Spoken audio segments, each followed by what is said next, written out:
Salut à tous, aujourd'hui, revue concentrée. Exactement, nous partons dans les pays nordiques et nous allons voir les Skål Vaping. Alors, pourquoi je dis dans les pays du Nord? Puisque, en fait, c'est plus ou moins quelque chose que j'apprécie même plutôt bien. C'est que c'est des concentrés bretons, mais en fait, ils ont tout un concept dans leur marque, si on peut dire ça, dans leur concentré, que pour eux, c'est des concentrés, si on pourrait dire, de vikings.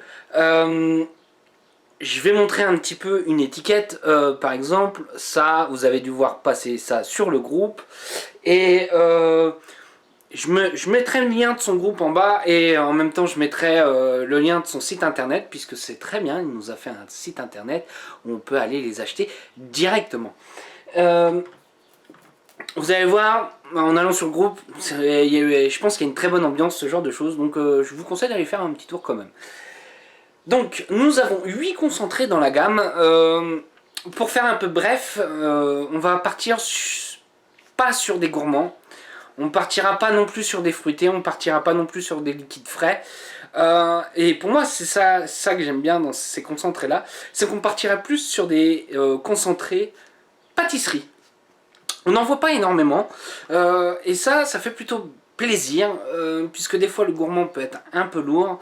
Et là, dans le fait des pâtisseries, c'est quand même quelque chose de légèrement plus léger. Et bon, de toute façon, on se verra ça ensemble, on va se les goûter tous. Et puis voilà. On va commencer par le tout premier, exactement ça sera le Skål Netto, donc celui-ci. J'ai un montage tout neuf, le coton tout neuf, comme ça on ne pourra pas dire il y a d'autres goûts bizarres avec. Donc là je suis sur son site internet et on va aller voir un petit peu la description de son liquide, ce qu'il en dit exactement. Après une sanglante bataille qui transforma les paysages nordiques en rivières de sang et afin de redonner des forces aux braves, Admirir, dieu des chefs de cuisine, eut l'idée de changer celle-ci en un délicieux dessert glacé au merveilleux goût de fraise. Donc si je comprends bien, c'est un dessert à la fraise glacé. On va voir ce que ça va donner.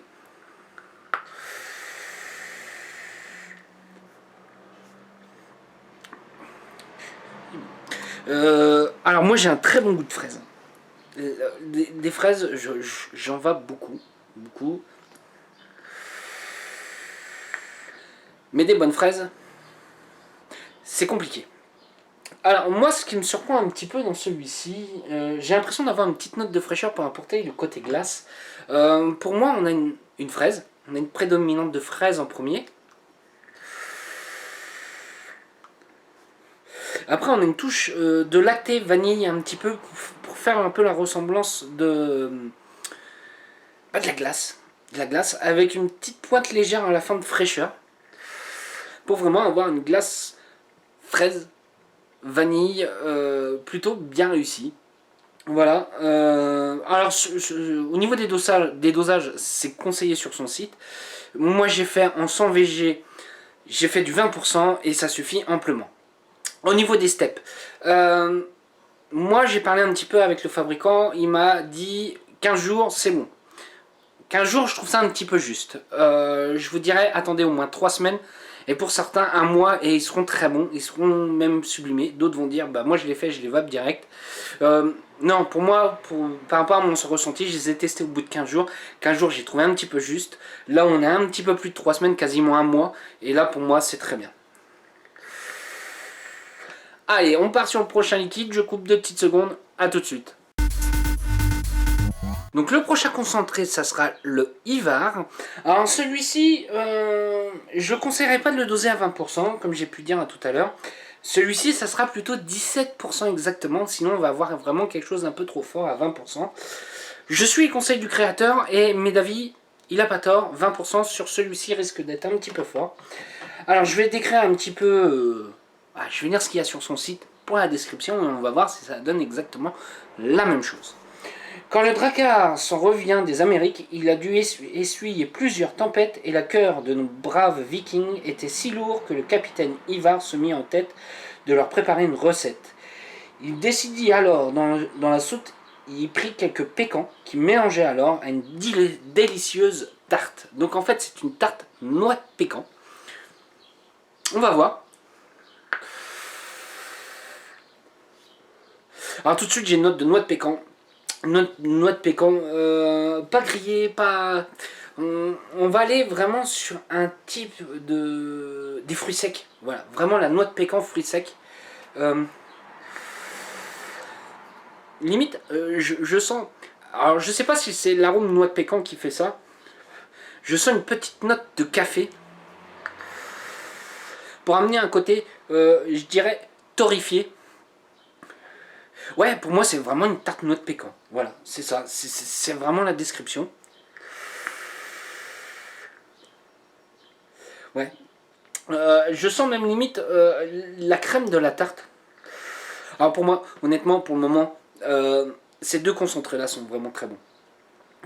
C'est vraiment le descriptif qu'il y a. Voilà, c'est pas autre chose. Vous verrez sur son site internet, il y a des photos avec ce qu'il y a dessus et c'est pour moi c'est vraiment ça. Voilà. Bon allez, on se fait le prochain pour éviter de faire une vidéo un peu trop longue. Le prochain concentré, ça sera le Carphone. Carphone. Je parle pas viking, je suis désolé. Alors, le descriptif. Oyez, la fine histoire de Carphone et de l'Escorpe, et c'est entre deux tournées au bar, le Drakkar et sur ce jeu de mots, on ne bouge pas d'un zeste qu'il remportera sur cette citronnée au parfum enivré. Donc apparemment, de toute façon ça se sent tout de suite, hein, le concentré dès qu'on l'ouvre et qu'on le fait, il y a du citron. Il y a du citron. Est-ce que c'est posé sur une tarte citron on va voir un petit peu. C'est un bon citron. J'en ai rarement goûté des bons. Alors, à toute première note, je vais sentir un citron un peu...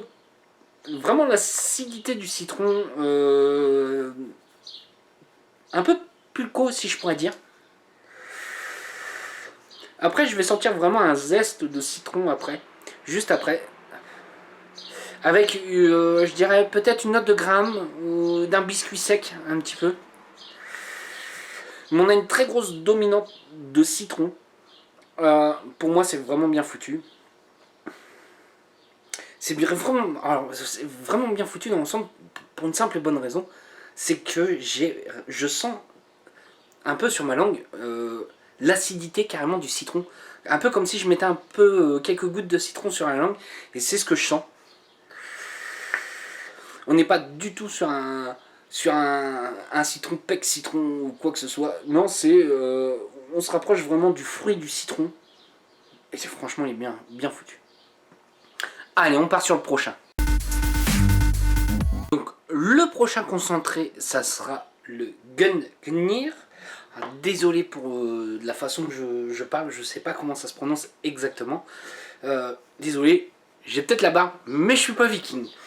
Alors, Gungnir, c'est la douceur d'un petit cake, plus connu sous le nom d'un muffin, dans lequel nous y avons ajouté quelques baies bleues à la fois sucrées et rafraîchissantes. Les baies bleues, en gros, c'est de la myrtille. Voilà, donc on a un muffin à la myrtille. Rafraîchissante. Rafraîchissante, quand j'entends ça, souvent, c'est fraîcheur, c'est coulada, ce genre de choses. Un cake myrtille frais. On va voir. Alors, je sens une fraîcheur. Ça, c'est sûr, je sens une fraîcheur. Mais c'est vraiment subtil. Après, je vais sentir un fruit, ouais. Je vais vraiment sentir la myrtille. Ouais, une bonne petite myrtille. Et à l'expiration, vraiment à la fin de l'expiration, je vais sentir une note de cake. Oui, de muffin, c'est ça, c'est une muffin. Faut pas s'attendre vraiment à avoir le goût d'un gâteau muffin et puis après une myrtille. Non. Alors faut pas s'attendre à ça du tout. C'est vraiment différent. C'est pas pour me déplaire. On n'est pas sur un gourmand. On n'est pas sur quelque chose de lourd. Limite, c'est quelque chose que je dirais qui ira très bien pour les beaux jours en fait.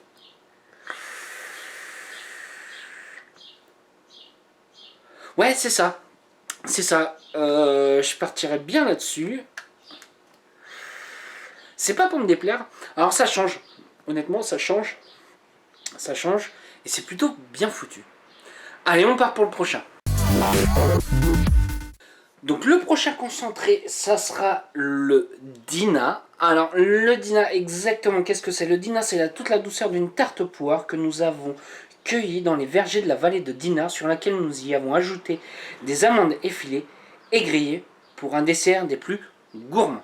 Donc en fait, en gros, c'est un peu une tarte poire avec des amandes effilées, grillées. Donc quand je vous disais, on reste toujours sur quelque chose de pâtisserie à chaque fois. Alors, qu'est-ce que je vais sentir?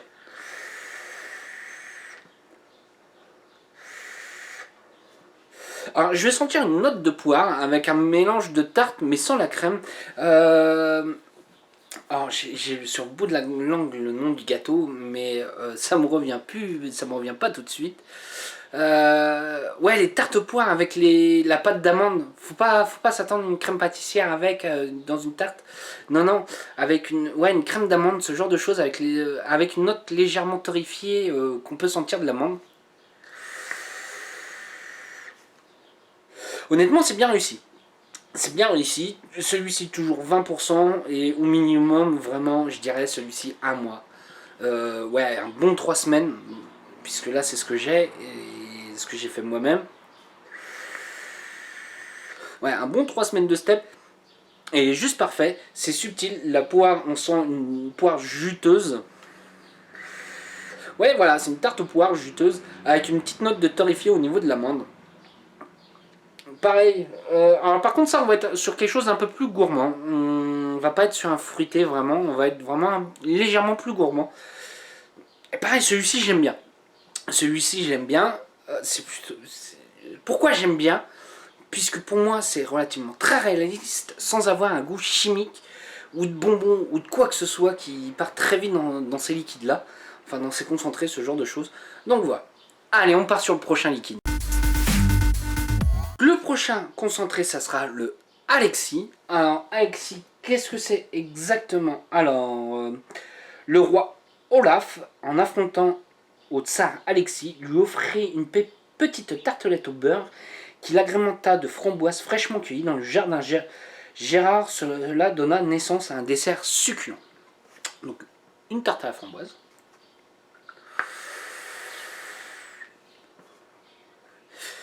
Et là, on oublie la tarte.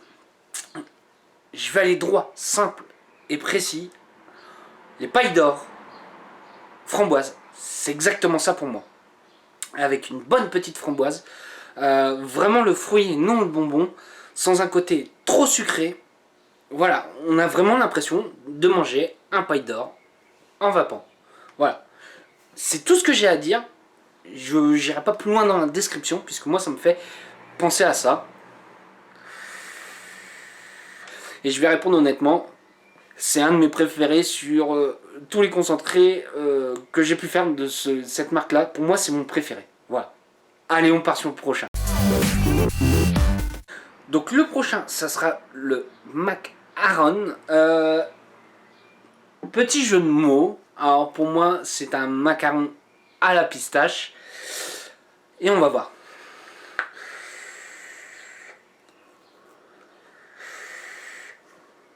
Alors, on sent très bien le macaron. On sent très bien l'amande du macaron, ce genre de choses. Et un macaron même plutôt bien foutu. Vraiment la pâtisserie en elle-même. Et à la fin, on a une note de pistache. Honnêtement, je vais l'avouer. Je suis pas fan des liquides à la pistache. Même les pistaches en soi, je suis pas extrêmement fan. Et là, en fait, j'ai un petit plaisir. C'est d'avoir un véritable goût de macaron. Limite, s'il peut nous faire un petit macaron pareil, avec la même base, fraise ou ouais, changer un petit peu plus exotique. Et là, voilà. Là, c'est plus mon goût personnel où je suis un petit peu moins fan de la pistache. C'est mes saveurs, je suis désolé. Mais pour moi, alors du coup, vu comme j'avais un dilemme, que j'étais pas extrêmement fan de la pistache, bah, j'ai fait goûter à plusieurs personnes dans mon alentour et ils nous ont dit qu'il était relativement plutôt bien réussi. Donc moi c'est ce que je vais dire, le macaron, très bon, la note de pistache, je suis pas fan. Mais par contre, ce que j'ai pu faire goûter, les autres ont bien apprécié. Et pareil, on n'est pas encore sur un concentré trop lourd qui... Tu te fais une barre et puis... Non, pas du tout, on n'est pas sur ce système-là. On est vraiment sur un côté pâtisserie léger et... Voilà, comme je disais au début, on oublie le côté gourmand, on est vraiment côté pâtisserie. Allez, on part sur le prochain. Donc le prochain liquide ou concentré, ça sera le Hag Surprise. œuf surprise. Allez, on va lire un peu la description. Le Hag Surprise est un concentré pour liquide qui ne sera pas sans vous rappeler l'œuf surprise chocolaté qui a toujours réussi à séduire vos papilles. œuf surprise Kinder. Allez, hop, ça c'est fait. On va voir. Je suis pas extrêmement fan de chocolat. On va voir si c'est surtout réussi, s'ils nous promettent bien ce qu'il y a sur le papier. Si à saveur, ça donne ça.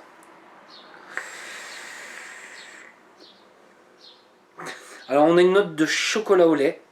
Chocolat au lait. Avec une note de chocolat blanc qui arrive après. Alors c'est étonnant. Je pensais que le système des deux types de chocolat, en fait, ça ferait un truc moyen. C'est-à-dire un mélange des deux. Ouais, voilà. En fait, le mélange des deux saveurs, du chocolat au lait et du chocolat blanc, je pensais pas que ça allait se couper en deux et je pensais plutôt que ça allait se mélanger. Et en fait, non, on a vraiment les deux notes de saveur quand on mange le Kinder Surprise. Alors moi, ce que je suis étonné, Kinder Surprise, quand on le mange, c'est extrêmement sucré, on le sent et tout ça. Et en fait, là, on n'a pas cette note de sucré lourd. Ça passe bien. Alors, je suis pas fan. Je le dis honnêtement, c'est pas excessivement ma cam. Donc j'irai vraiment vous décrire que c'est sur le Kinder Surprise, voilà. Tout simplement au niveau du goût du chocolat. J'irai peut-être pas plus loin. J'irai peut-être pas plus loin sur le liquide. Voilà. Qu'est-ce que je peux dire de cette petite gamme? Pas que c'est plutôt bien foutu. J'étais agréablement surpris. Je m'attendais à soit quelque chose de moyen, soit quelque chose de bof.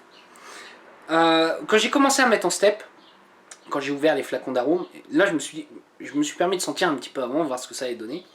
Et je me suis dit, bah tiens, ça a l'air d'être pas si mal que ça au niveau de l'odeur. On va voir au niveau goût ce que ça va donner. Et voilà, ça donne ça.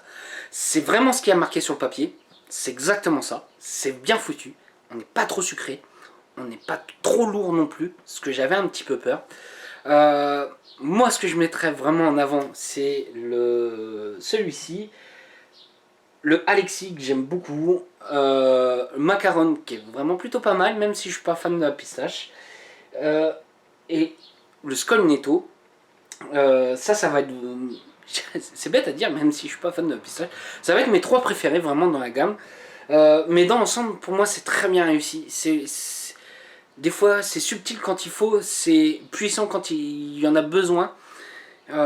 C'est pas compliqué au niveau du dosage, on fait du 20% dans du 100 VG, point, basta. En plus, pour ceux qui veulent découvrir, lui il fait un pack, vous verrez sur son site, il fait un pack d'arômes. Vous avez les 8 à un prix plutôt attractif. Et puis voilà. C'est avec un grand plaisir que je remercie Skol Vaping de pouvoir avoir testé leur concentré. Et j'ai pas honte de le dire, c'est des concentrés que je recommanderais avec un très grand plaisir. Et que j'apprécie plutôt bien. J'aurai le plaisir de recommander avec un grand plaisir. Sur ce, si vous avez des questions, n'hésitez pas, j'y répondrai avec un grand plaisir.